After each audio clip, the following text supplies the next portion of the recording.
주님이 하신 말씀, 또 십자가에 달리신 우리 주님을 또 이 말씀들을 상고하면서 우리가 기억하고 또 묵상하고 또 우리가 부른 찬송 가사들처럼 참 그 십자가를 우리가 바라보고 참 이렇게 마음에 깊이 생각하는 그런 복된 시간이 되기를 저도 소망하는 마음이 있습니다. 우리 먼저 고린도전서 2장 말씀을 한번 1장 말씀입니다. 고린도전서 1장 22절, 23절, 24절 말씀을 한 구절을 먼저 좀 읽고 싶습니다. 십자가.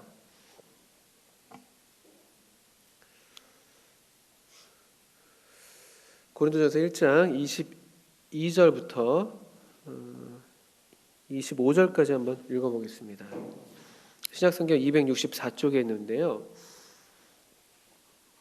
제가 먼저 다 찾은 줄 알고 제가 소리내서 그냥 읽어드리겠습니다. 함께 마음으로 또 눈으로 같이 따라 읽어주시면 되겠습니다. 22절부터 읽겠습니다. 유대인은 표적을 구하고 헬라인은 지혜를 찾으나 우리는 십자가에 못 박힌 그리스도를 전하니 유대인에게는 거리끼는 것이요 이방인에게는 미련한 것이로되 오직 부르심을 입은 자들에게는 유대인이나 헬라인이나 그리스도는 하나님의 능력이요 하나님의 지혜니라. 하나님의 미련한 것이 사람보다 지혜 있고 하나님의 약한 것이 사람보다 강하니라. 사도 바울이 고린도 전서에서 이 하나님의 사도들, 하나님의 사람들이 전하는 이 메시지의 어떤 중심, 가장 중심되는 메시지가 무엇이냐라고 할 때 십자가에 못 박힌 그리스도라고 담대하게 선언했습니다. 또 이 고린도 교회를 향해서 그들 가운데 나아갈 때 말의 지혜로 하지 아니하기를 바랐었는데, 왜냐하면은 말로써 어떤 사람을 이렇게 마음을 움직이게 되면은 도리어 이 그리스도의 십자가가 헛되게 될까봐 오직 이 십자가만이 하나님의 능력이고 하나님의 지혜인 것이 드러나야 하는데, 그렇게 될까봐, 그렇게 되지 않을까봐 말의 지혜로 하지 않는다고 스스로 아주 삼가는 태도를 보였습니다. 십자가에 못 박힌 그리스도를 전한다. 이 주제는 사실 사람들이 이렇게 좋아하는 주제가 아닙니다. 우리 1장 20절 읽으신 것처럼 유대인들은 십자가에 못 박힌 그리스도 좋아하지 않습니다. 표적을 구합니다. 전능하신 하나님, 이 이스라엘 백성들의 어떤 역사 가운데 그렇게 능하신 손으로 자신들을 구원하셨던 바로 그 하나님, 그런 그 능하신 하나님이 베푸시는 크고 놀라운 이적들을 유대인들은 좋아합니다. 그리고 그런 표적을 행하는 사람들을 주목하고 또 바로 그런 사람들을 기다려오고 그런 사람이 메시아라고 그들이 이제 알아보는 하나의 중요한 표징이었습니다. 그래서 다른 많은 복음서에서 우리 주님께 나와서 이제 표적을 구하는 모습들을 여러 번 볼 수가 있습니다. 큰 하나님의 기적, 하나님의 능력, 이런 것들 사람들이 좋아하죠. 특별히 유대인 같은 종교적인 사람들, 그런 아주 우리의 어떤 뭐랄까요, 우리의 영적인 어떤 오감을, 영적인 어떤 감각을 만족시키는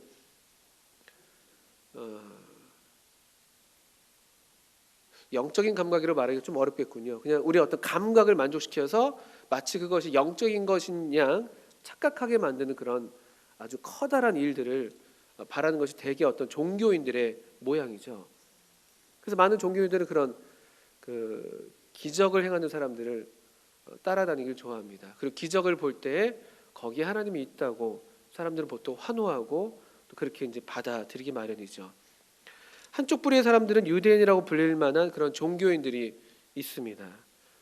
또 다른 쪽 부류의 사람은 22절에 보시는 것처럼 헬라인이라고 불리는 또 다른 종류의 사람들이 있습니다. 이들은 어떤 이런 종교 또는 어떤 그 이성을 초월하는 그런 초자연적인 것들에 대해서 그렇게 신뢰하지 않죠. 우리의 어떤 인간 이성에 가장 합리적이고 가장 이치에 맞고 듣기에 가장 지혜로운 그런 것들을 구합니다. 보통 철학하는 사람들이, 세상 철학이 그런 일들을 하기 마련이죠. 그래서 또 한 분의 사람들, 종교인이 아닌 사람들은 그렇게 소위 이제 똑바른 얘기들, 앞뒤가 딱 맞는 얘기들, 그런 이야기들을 좋아하고 그런 이야기들 들을 때 그 납득이 가면서 고개를 끄덕이게 되죠. 그게 보통 사람들의 추구하는 바고, 또 그렇게 그들에게 이렇게 제안할 때, 또 그렇게 다가설 때 그들은 받아들이게 되죠. 그런데 23절에 우리는이라고 얘기합니다. 우리는 유대인, 헬라인 다 구하고 찾는 사람들이에요. 아직 무언가 다 얻지를 못해서 뭔가 아직 그 심령에 만족이 되지 않기 때문에 계속해서 구하고 있고 찾고 있는 사람들인데, 반면에 여기 우리라고 불리고 있는 또 다른 종류의 사람들이 있죠. 우리는 십자가에 못 박힌 그리스도를 전한다. 구하는 사람들이 아닙니다. 찾는 사람들이 아니고 전하는 사람들. 이미 우리가 그토록 원하는 것을 이미 발견하고 얻어서 너무 그것이 우리에게 만족이 되기 때문에, 누가 시키지 않아도 그것이 너무나 자랑스럽고 너무나 우리의 기쁨이 되기 때문에 전하게 되는 그런 종류의 사람들이 우리라고 불리는 사람들이고요. 그리고 이 우리라는 사람들을 만족시킨, 또 우리라는 사람들이 이 전하고 있는 유일한 메시지는 표적도 아니고, 어떤 면에서 보면 정말 표적 중에 표적이라고도 말할 수 있죠. 그러니까 이 유대인들이 구했던 그런 종류의 표적은 아니었지만, 정말 세상에서 가장 기이하고 놀라운 사실 표적. 또 헬라인들이 구했던 그런 지혜의 모양은 아니었지만, 참으로 이 세상의 지혜자는 알 수 없을 그런 하나님의 숨겨진 지혜, 십자가에 못 박힌 그리스도, 십자가에 못 박힌 그리스도를 전한다고 선언합니다. 이게 오늘 우리가 이 주제 앞에 나와 있는데, 우리도 역시 이 우리는에 해당되는 사람들이죠. 십자가에 못 박힌 그리스도. 구원받은 지 오래된 경우에 많은 경우 이 주제가 그렇게 신선하지 않은 것을 경험하게 됩니다. 저 역시도 이제 그런 타성에 젖을 때가 많고, 그런데 참 희한하게도 그럼에도 또 계속해서 우리 마음을 새롭게 하는 것은 결국 또다시 이 십자가에 못 박힌 그리스도인 것을 우리도 경험을 통해서 알고 있습니다. 결국 또 우리가 전하게 되는 것은 바로 이 십자가에 못 박힌 그리스도, 우리 주님, 이 주님을 전하게 됩니다. 그래서 24절에 이 십자가에 못 박힌 그리스도는 언뜻 보기에는 유대인에게는 거리끼는 것이고 이방인에게 미련한 것처럼 보이지만, 그러나 정말 부르심을 입은 사람들에게는 이 십자가에 못 박힌 그리스도, 이 그리스도는 하나님의 능력, 하나님의 지혜라고 우리 모두가 얘기할 수 있는 것이죠. 이 하나님의 부르심을 입은 이 그리스도인들은 이 십자가에 못 박힌 그리스도야말로 정말 하나님의 능력, 정말 하나님의 지혜라고 우리가 알게 됩니다. 어떤 면에서 그러한가? 어떤 면에서 이것이 하나님의 능력인가? 우리 모든 사람들이 다 죽기를 무서워해서 일생에 매여 종노릇한다고 히브리서 2장에서 말씀을 하고 있습니다. 우리 한번 잠깐 히브리서 2장을 또 넘어가서 좀 보시겠습니다. 히브리서 2장 14절 15절. 어떤 면에서 이 십자가에 못 박힌 그리스도는 우리에게 능력이 되고 또 하나님의 능력이라고 말할 수가 있는가? 2장 14절 15절 한번 읽어보겠습니다. 자녀들은 혈육에 함께 속하였음에 그도 또한 한 모양으로 혈육에 함께 속하심은 사망으로 말미암아 사망의 세력을 잡은 자 곧 마귀를 없이 하시며 또 죽기를 무서워함으로 일생에 매어 종노릇하는 모든 자들을 놓아주려 하심이니. 놀라운 하나님의 신비한 능력이 여기 나타나고 있죠. 우리 모든 사람들이 다 죽기를 무서워해서 일생에 매어 종노릇합니다. 다 죽기를 무서워해서 이 죽음이라는 가장 두려운 어떤 이 사건 존재 앞에서 다 우리가 거기에 매여서 종노릇하고 있죠. 또 우리 주님도 십자가에 못 박히셔서 죽으셨습니다. 근데 이 죽으심이 그냥 여느 사람들의 어떤 죽음과 똑같이 역시 이 죽기를 무서워해서 일생에 매어 종노릇하는 그런 형태로서 그냥 무기력하게 죽어서 끝난 것이 아니라 2장 14절 끝부분에 보시면 놀라운 말씀이 있죠. 사망으로 말미암아 사망의 세력을 잡은 자 곧 마귀를 없이 하셨다. 죽음으로 죽음을 이기셨습니다. 십자가에 못 박혀 돌아가신 우리 주님, 십자가에 못 박힌 그리스도는 하나님의 능력이신데 참으로 우리에게 능력이 되셨는데 그분이 죽음을 맛보셨고 죽음 가운데 계셨습니다만 그러나 그것이 끝이 아니라 오히려 죽음으로써 죽음을 이기신 그런 놀라운 능력을 보이셨고 그 승리의 증명으로 부활 사건이 있는 것을 우리가 알게 됩니다. 하나님의 능력이 이기신 것이죠. 십자가에 못 박힌 그리스도는 무기력해 보였지만 그러나 참으로 가장 위대한 능력으로 이 모든 사람을 다 쥐락펴락했던 이 죽음의 세력을 잡은 자를 없이 하셨다. 이렇게 말씀하십니다. 놀라운 말씀이죠. 또 그래서 그런 면에서 이것이 또 하나님의 지혜라고 말할 수가 있습니다. 이 세상 관원이 이런 하나님의 지혜를 감히 누구도 생각할 수가 없는 것이죠. 다 우리가 죽기를 무서워하고 죽기를 무서워하기 때문에 죽음으로 죽음을 이긴다는 이런 어떤 발상 자체는 인간의 어떤 고안물이 될 수가 없습니다. 또 다른 위대한 정말 우리를 초월한 인간 이성이 고안해낼 수 없는 놀라운 하나님께만 속한 그런 지혜인 것을 우리가 이와 같은 일들을 볼 때 그렇게 고백하게 되는 것이죠. 그래서 다시 고린도전서 2장으로 돌아오시게 되면은 이렇게 말씀하십니다. 이 지혜에 대해서 2장 7절에 보시면은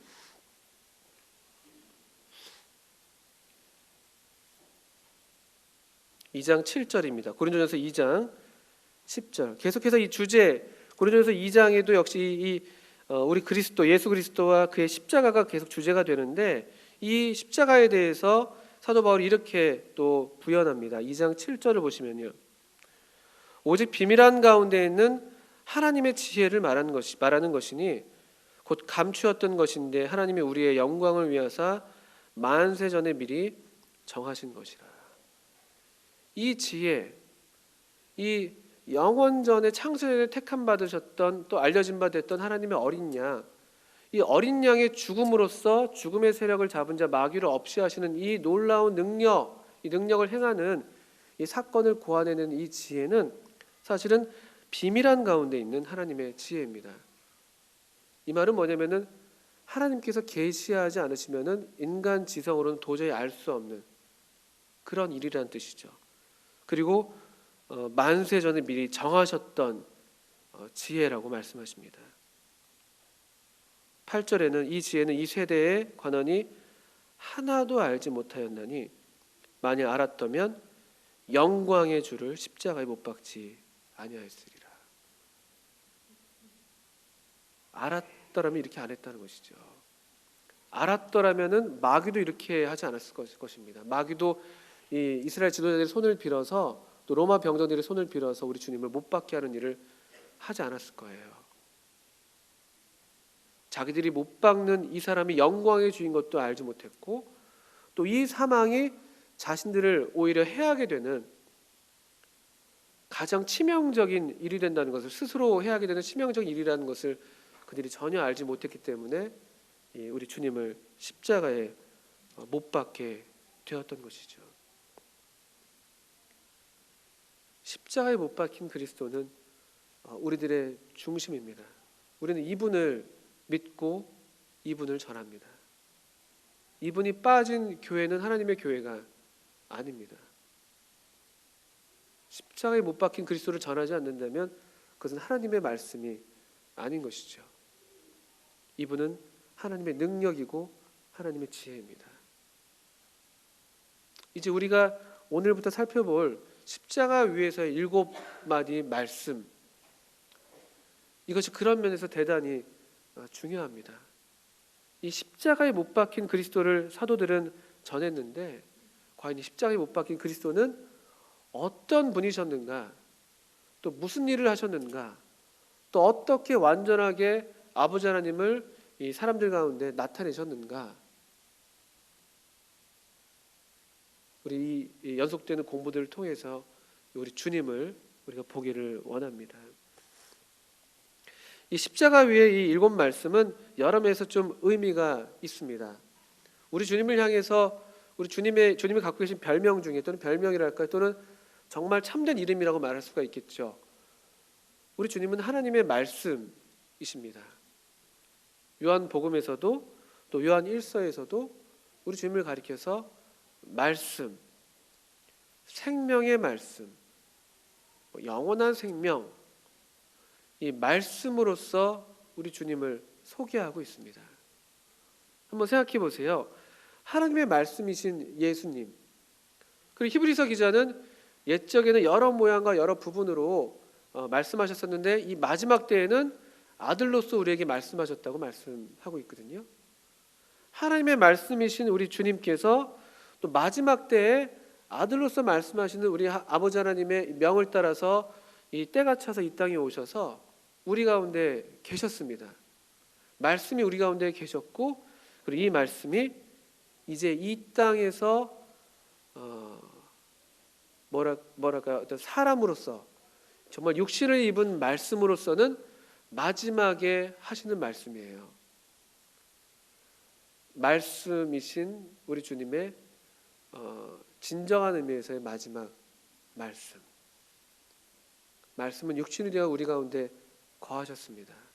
우리가 그분의 영광을 보니 아버지의 독생하신 자의 영광이요 은혜와 진리가 충만하시다고 증언했었는데, 이 은혜와 진리가 충만하셨던 우리 주님의 이 마지막 계시, 이것이 이 십자가의 7말씀을 통해서 우리가 또 보게 되는 그런 방향입니다. 또 게다가 십자가에서 우리 주님은 7마디의 말씀을 하셨습니다. 우리가 아시는 것처럼 이 7, 7이라는 숫자는요 완전수로 우리가 알고 있죠. 말씀이신 주님께서 하신 마지막 7마디 말씀, 되게 마음에 가득한 것을 입으로 말하는 거라고 성경도 말씀하고 있는데, 말씀이신 우리 주님께서 마지막에 하신 7마디의 말씀, 우리 아버지 하나님의 온전한 신성을 완벽하게 드러내시는 그런 말씀이라고 우리가 기대할 수 있을 것입니다. 그 마지막 호흡을 목전에 두시고 힘을 다하셔서 우리 가운데 들려주셨던 이 말씀들은 그래서 대단히 중요한 말씀이고 우리가 주목해야 될, 우리가 귀 기울여야 될 말씀인 것이죠. 말씀이신 우리 주님의 마지막 7마디 말씀입니다. 이제 그 첫 번째 말씀을 오늘 이제 보시게 되는데요. 우리 누가복음 23장을 펴셔서 그 첫 번째 말씀을 오늘 함께 상고해 보겠습니다. 우리 성경 누가복음 23장을 펴주시기 바랍니다. 23장 34절입니다. 7마디의 말씀은 누가복음 23장에 3마디, 요한복음 19장에 3마디, 그리고 마태복음 또는 마가복음 마태복음 27장이라든가 마가복음 15장에 1마디, 이렇게 도합 7마디가 복음서에 흩어져 있습니다. 그 중에 이 중요한 3마디가 여기 누가복음 23장에 나오고 있습니다. 23장 34절에 첫 번째 우리 주님께서 하신 말씀이라고 여겨지는 그런 말씀이 기록되어 있습니다. 34절입니다. 이에 예수께서 가라사대 아버지여 저희를 사하여 주옵소서, 자기 하는 것을 알지 못함이니이다 하시더라. 저희가 그의 옷을 나눠 제비 뽑을세. 이 34절에 처음 하신 말씀, 그리고 43절에 또 한 말씀이 누가복음에 기록되어 있고, 또 46절에 아마도 마지막 내뱉으셨던 말씀이 아닌가라고 추정되는 말씀이 기록이 되어 있습니다. 오늘은 그 중에 첫 번째 34절 말씀입니다. 이것이 시작점인 것이 참으로 맞습니다. 아버지여, 저희를 사하여 주옵소서. 자기 하는 것을 알지 못함이니이다. 사죄의 말씀, 용서의 말씀이라고 할 수 있는 한 말씀입니다. 한번 생각해 보시면 좋죠. 또 이 복음서의 앞뒤를 보시면 우리 주님이 지금 십자가에 달려 계십니다. 두 강도 사이에 우리 주님이 못 박혀서 달려 있습니다.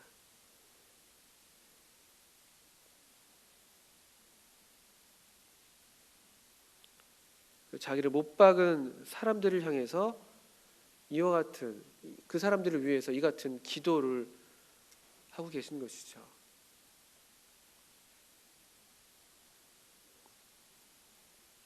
우리 중에 누가 이렇게 할 수 있을까요?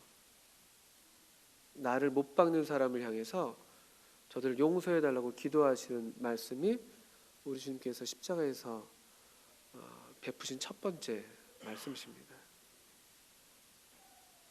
우리 이 말씀을 조금 더 이제 자세히 한번 살펴보겠습니다.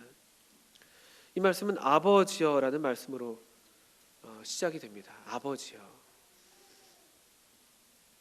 생각해 보게 돼요. 우리 주님이 십자가에 달리는 이 마지막 순간까지 항상 아버지와 함께 계셨습니다. 이 순간에도 우리 주님 아버지를 부르고 계세요. 아버지로 시작하셔서 또 우리 주님께서 그 십자가에서 베푸신 마지막 말씀이 46절의 말씀이라고 할 것 같으면요, 역시 그 마지막 말씀도 아버지여라는 말씀으로 끝나게 됩니다. 아버지여, 저들을 사하여 주옵소서라는 기도로 시작해서 아버지여, 내 영혼을 아버지 손에 부탁합니다라는 이 기도로 우리 주님의 마지막 말씀의 처음과 끝이 이렇게 끝나게 됩니다. 우리 주님은 아버지와 항상 함께 계셨던 분이세요. 아버지 품속에 있는 독생하신 하나님, 아버지께서는 언제나 나와 함께 하신다. 지금 그렇게 기쁨 가운데 담대하게 사람들에게 증언할 수가 있었고, 그렇게 항상 아버지의 기쁨의 대상이 되셔서 우리 아버님께서도 우리 아드님을 얼마나 기뻐하셨습니까? 침례를 받고 올라오실 때에도 이는 내 사랑하는 아들이다, 내 기뻐하는 자다.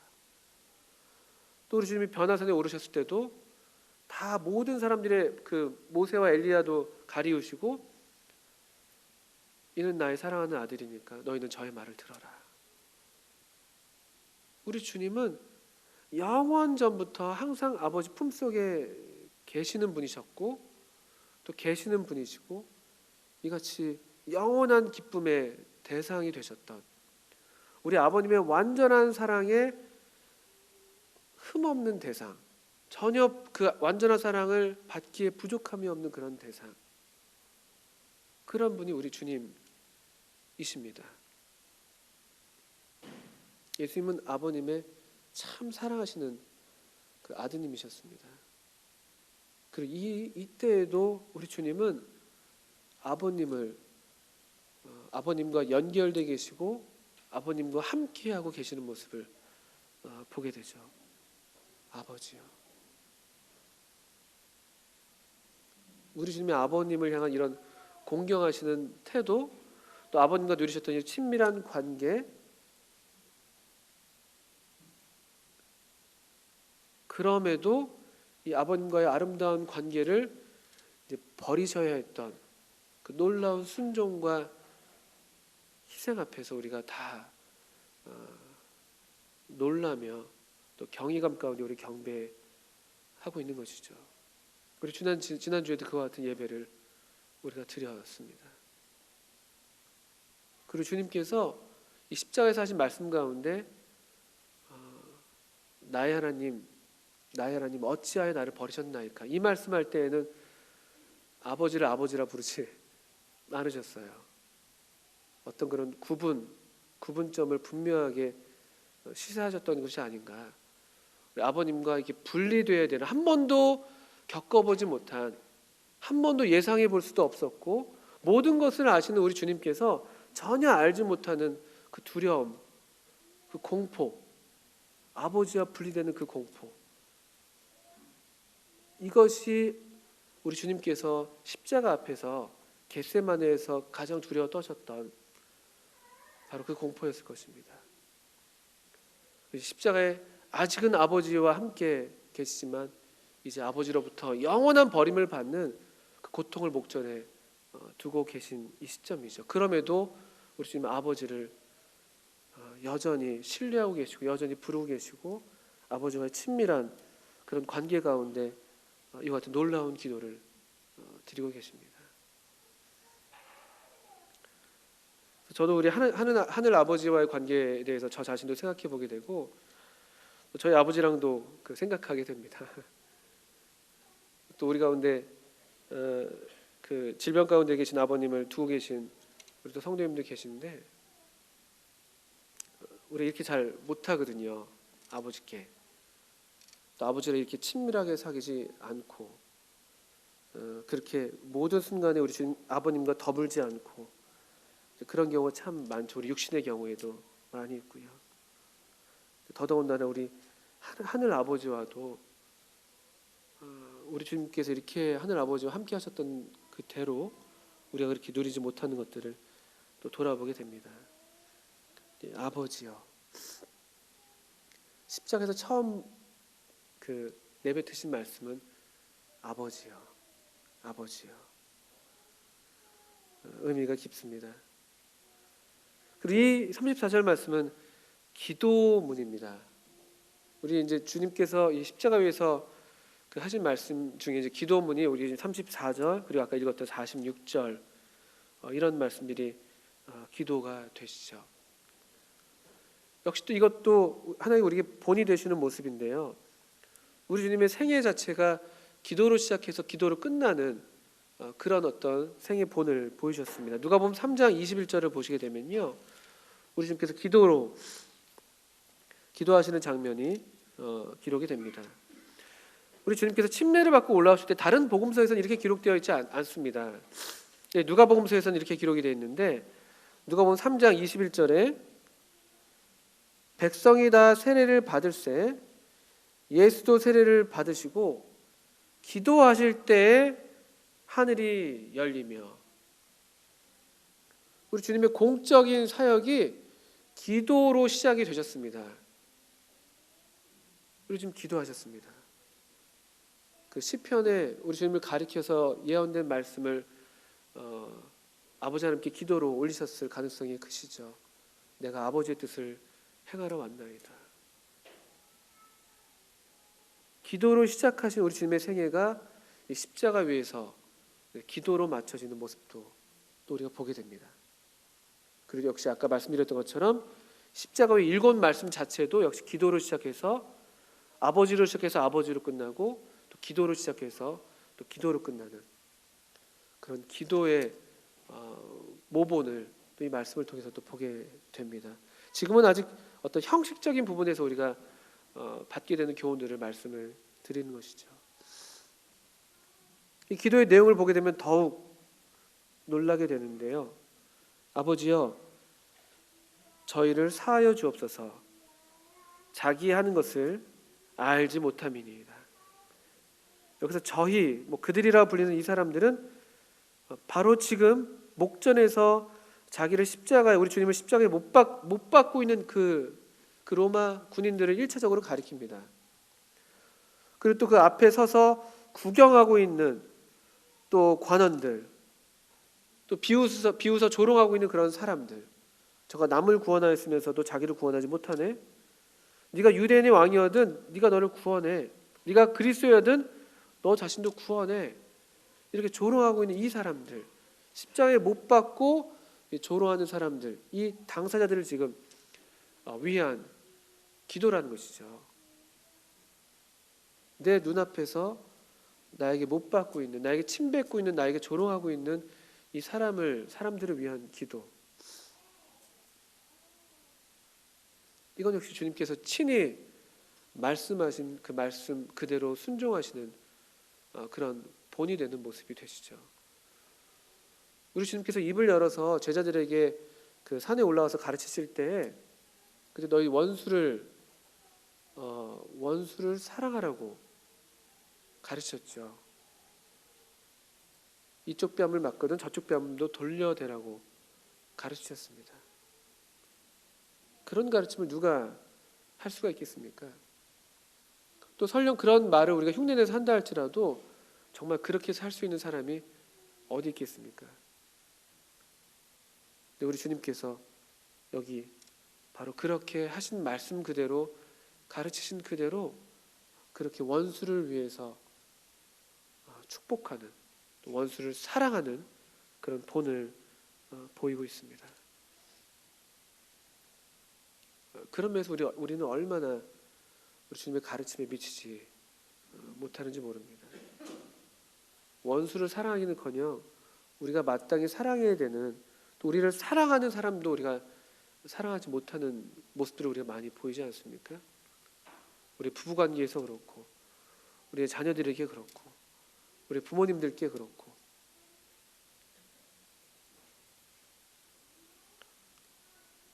저희를 사하여 주옵소서. 자기 하는 것을 알지 못함이니이다. 이 말씀이 기도라는 것이 또 하나 중요한 특징이 됩니다.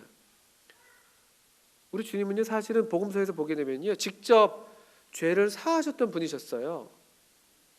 누가복음 7장 같은 경우에서도 직접 죄 사하는 권세를 나타내 보이셨고요. 예를 들면 마태복음 9장 같은 말씀에서 한번 우리 또 그 말씀을 직접 보시면 좋습니다. 마태복음 9장 6절 말씀 보시면요, 중풍병자를 주님께서 고치시면서 죄 사함을 받으라는 말씀을 직접 하셨습니다.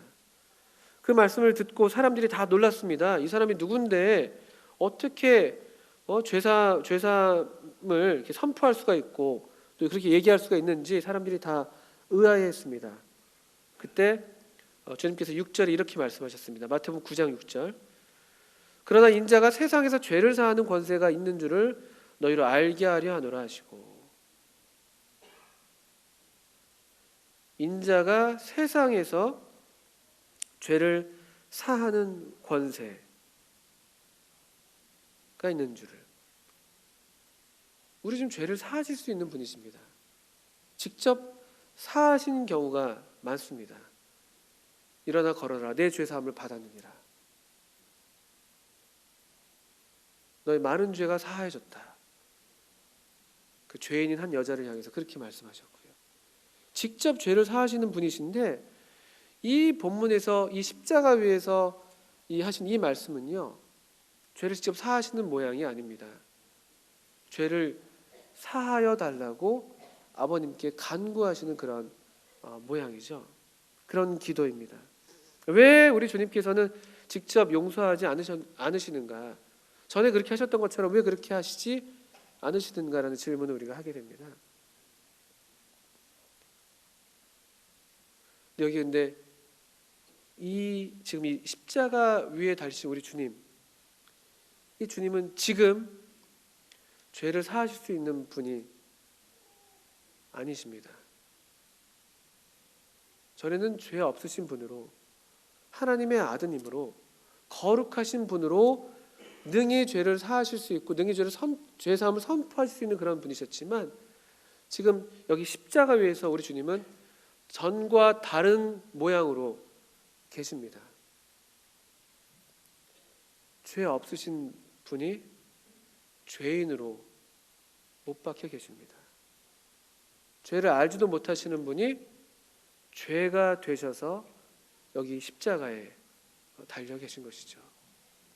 그런 구분을 우리가 하게 되면서 이 십자가에 달리신 우리 주님이 어떠한 모양으로, 이것이 과연 우리에게 이게 얼마나 큰 의미인지 다시 한번 생각해 보게 되는 것이죠.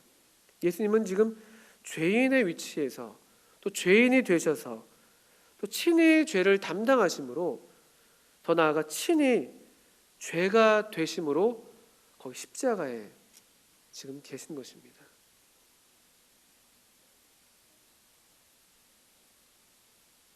우리 주님이 죄가 되셨어요.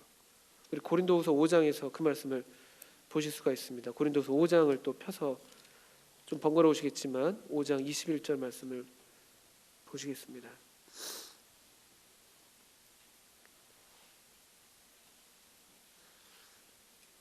십자가는 무슨 의미인가? 십자가에 예수님이 달리셨다는 것은 어떤 의미인가? 고린도서 5장 21절에 이렇게 얘기합니다. 하나님이 죄를 알지도 못하신 자로 우리를 대신하여 죄를 삼으셨다. 이건 있을 수 없는 일이죠. 죄 없으신 분이 빛이 어둠이 되시는 것이고 생명이 죽음이 되는 것이고 의가 죄가 되는 것이고 있을 수 없는 일이 일어나는 것입니다. 그리고 이런 말씀과도 같이 우리 주님은 지금 이 죄사하는 권세를 행사하시지 아니하시고 그렇게 하실 수가 없는 그런 상태가 되셨다는 게 우리한테 놀라운 사실인 것이죠. 그런 중에 또 이와 같은 기도를 드린다는 것은 이 기도 가운데는 어떤 의미가 있는 것이냐면은 죄를 사하여 주옵소서라고 기도했는데 어떻게 하나님께서 죄를 사하실 수가 있습니까? 달리 말하면 그 죄를 제게 돌리십시오. 그 죄를 제가 담당하고 있습니다.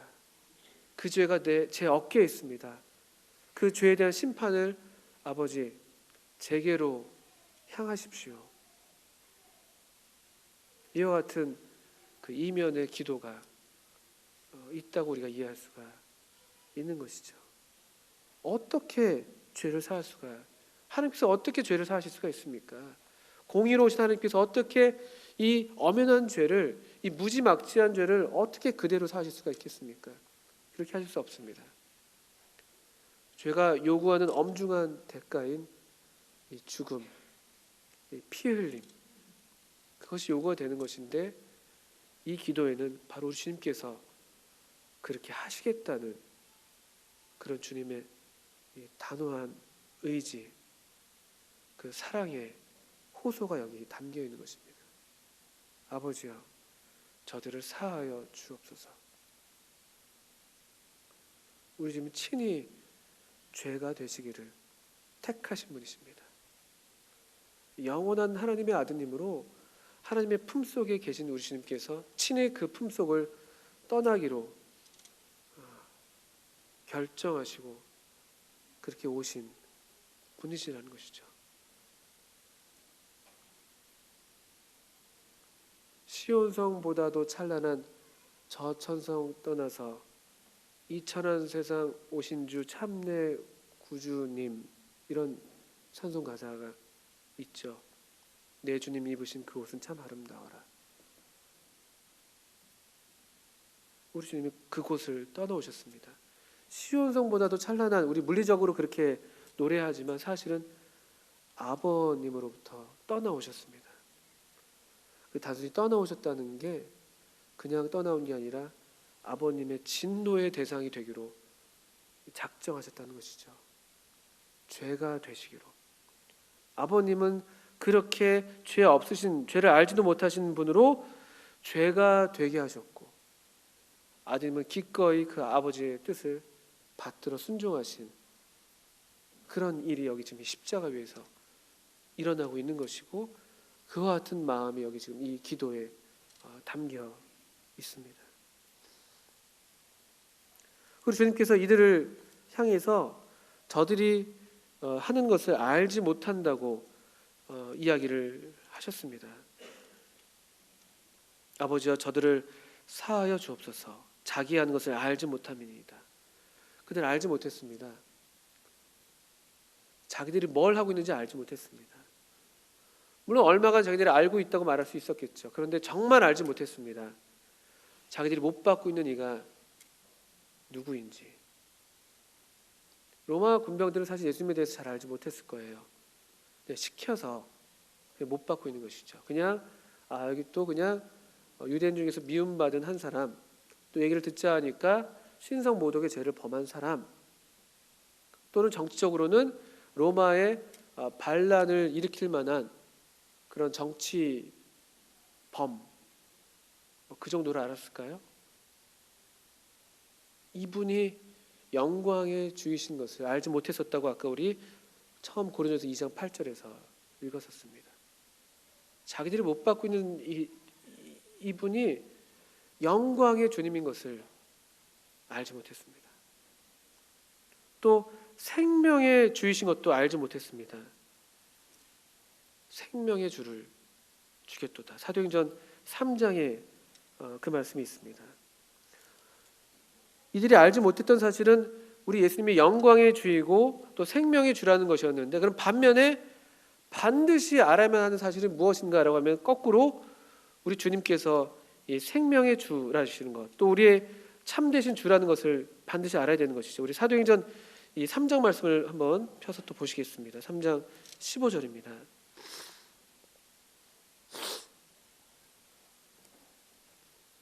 (3장 15절) 말씀 이렇게 베드로가 하나님 말씀을 선포합니다. 그 십자가 사건을 쭉 이야기를 합니다. 13절부터 쭉 이야기를 한 다음에 15절에 14절 후반절부터 보시게 되면은 도리어 살인한 사람을 놓아주기를 구하여 생명의 주를 죽였도다. 자기들이 하는 일이 뭘 하는지 알지 못했습니다. 생명의 주, 영광의 주. 우리는 얼마나 이 주님을 알고 있습니까? 우리는 참으로 마땅히 알 만큼 알고 있는지 모릅니다. 그래서 사도행전 2장에서는 베드로가 아주 단호하게 이렇게 도전합니다. 2장 36절입니다. 그때 그들은 알지 못했었지만 이제는 분명히 알아야 될 것이라고 얘기하고 있는 것이죠. 2장 36절. 그런즉 이스라엘 온 집이 정녕 알지니 너희가 십자가에 못 박은 이 예수를 하나님이 주와 그리스도가 되게 하셨느니라. 이제는 반드시 알아야 될 사실, 그때는 몰랐다 할지라도 이제는 핑계할 수 없고 이제는 반드시 전해져야 되고 알려져야 될 이 사실, 십자가에 못 박힌 그리스도. 우리는 십자가에 못 박힌 그리스도를 전하는데 그분은 이제 하나님께서 주와 그리스도가 되게 하셨다. 알아야 되는 것이죠. 반드시 알아야 되는 것입니다. 예수 그리스도, 십자가에 못 박힌 이분이 우리의 주님, 나의 주, 나의 그리스도시다. 또 3장 19절에서도 아까 그 문맥에서 그러므로라고 이제 결론적으로 얘기하면서 이렇게 얘기합니다. 너희가 회개하고 돌이켜 너희 죄 없이 함을 받으라. 회개하라는 것이죠. 이 생명의 주를 알지 못하고 이분을 거절했던 그 죄로부터 돌이킬 것을,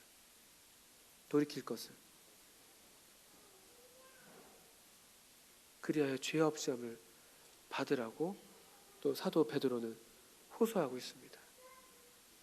또 사도 바울도 같은 메시지를 전했습니다. 사도행전 17장을 보시게 되면요, 사도행전 17장 30절입니다.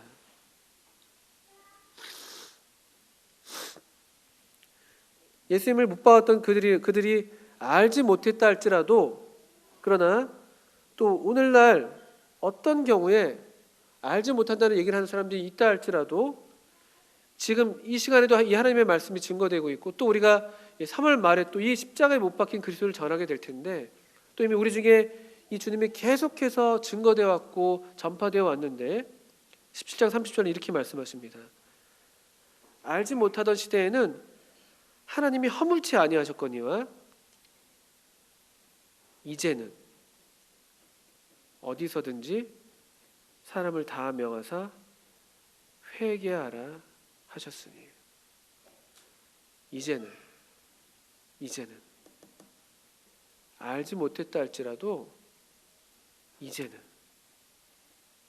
이 십자가에서 저들의 죄를 사하여 달라는 이 기도를 힘입어서 이 죄사함을 얻은 사람이라면은, 또 이 메시지를 듣고 있는 사람이라면은, 이제는 전과는 전혀 다른 시대입니다. 이제는 분명히 알아야 되는 것이죠. 이 예수, 너희가 십자가에 못 박은 이 예수를 하나님이 주와 그리스도가 되게 하셨다. 너희는 회개하라. 이제는 어디든지 사람을 다 명하사 회개하라 하셨으니, 주님의 이 기도는 응답 되셨습니다. 아버님께서 저들의 죄를 사하셨습니다. 그리고 동일하게 우리의 죄를 사하셨죠. 우리의 죄가 그분을 십자가에 못 박았던 것이잖아요.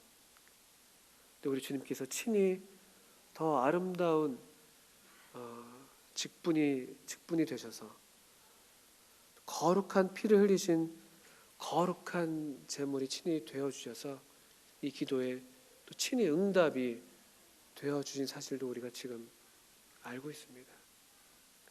주님은 기도를 하셨고 또 기도를 친히 응답하신 분이십니다. 우리 죄를 사하셨습니다.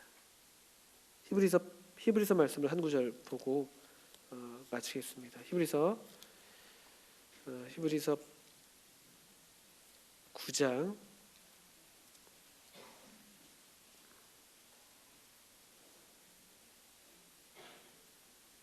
먼저 12절 말씀. 염소와 송아지 피로 아니하고 오직 자기 피로 영원한 속죄를 이루사 단번에 성소에 들어가셨느니라. 자기 피로 영원한 속죄를 이루셨다. 염소와 황소의 피와 13절입니다. 및 암송아지의 죄로 부정한 자에게 뿌려 그 육체를 정결하게 하여 거룩해 하거든 하물며 영원하신 성령으로 말미암아 흠없는 자기를 하나님께 드린 그리스도의 피가 어찌 너희 양심으로 죽은 행실에서 깨끗하게 하고 살아계신 하나님을 섬기게 못하겠느냐. 흠없는 자기를 하나님께 드린 그리스도의 피, 더 좋은 제물이 되셨다고 말씀하십니다. 영원한 속죄를 이루신 거룩한 피를 흘리심으로써 이 기도에 친히 응답하셨습니다.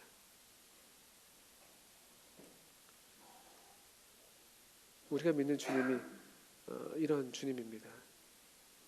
우리가 전파하는 주님이 이런 분이십니다. 우리 십자가에 못 박힌 그리스도를 전합니다. 가장 극악한 순간에서도 가장 아름다운 사랑을 나타내 보여주신, 누구도 감히 생각할 수 없는 순간에 가장 아름다운 그런 어떤 희생의 본을 보여주신 우리 주님, 친히 기도하시고 친히 응답하신, 친히 더 좋은 직분, 더 아름다운 직분을 얻으시고 더 좋은 약속으로 세우신 더 좋은 언약의 중보가 되신 대제사장이시면서 또 더 좋은 제물이 친히 되신 주님, 신비죠, 신비. 그분은 기묘자십니다. 그분은 모사십니다. 그분은 놀라우신 분이세요. 하나님의 능력이고 하나님의 지혜이십니다. 사람이 감히 생각할 수 없는 이 구원을 이루시고 죽음으로 죽음을 이기시고 기도하시고 응답이 되시고 영원한 하나님의 아드님으로 영원히 계시는, 더욱 존귀케 되신 우리 주님, 우리의 주와 그리스도가 되시는 것이 너무나 마땅한 것이죠.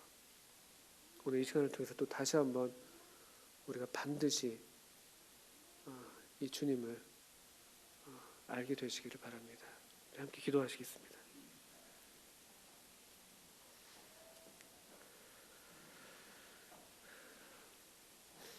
하나님 아버지, 저희가 오늘 참 거룩한 신비 앞에 나왔습니다.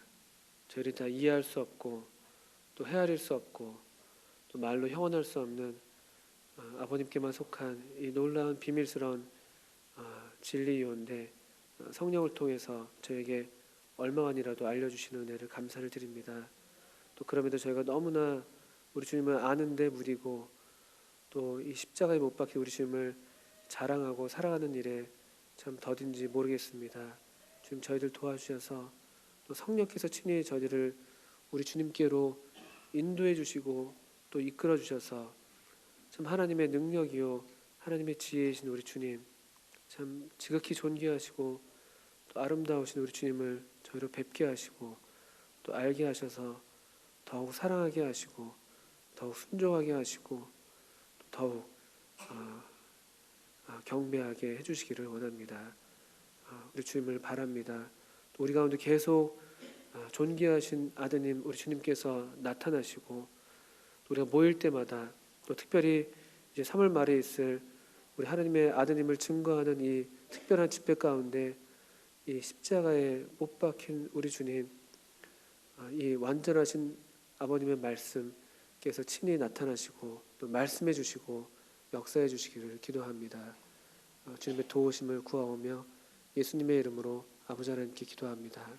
아멘. 감사합니다.